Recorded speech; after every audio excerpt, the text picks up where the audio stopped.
Hello বন্ধুরা, তোমাদের রাত্রের খাবার খাওয়া হয়ে গেছে?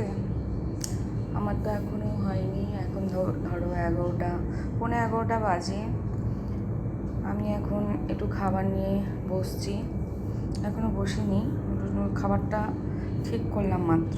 দেখো আমি কি নিয়েছি দুটো রুটি, আর পাশে নিয়েছি আলু পটল ভাজা, আর তার পাশে রয়েছে দই।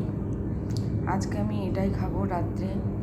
তোমাদের তো আগের ভিডিওতে বলেছি যে মামু নেই, মামুদের বাড়িতে ভৈরব পুজো হবে, তো সেই জন্য ও তো রাত্রেও খাবে না, দুপুরেও খায়নি।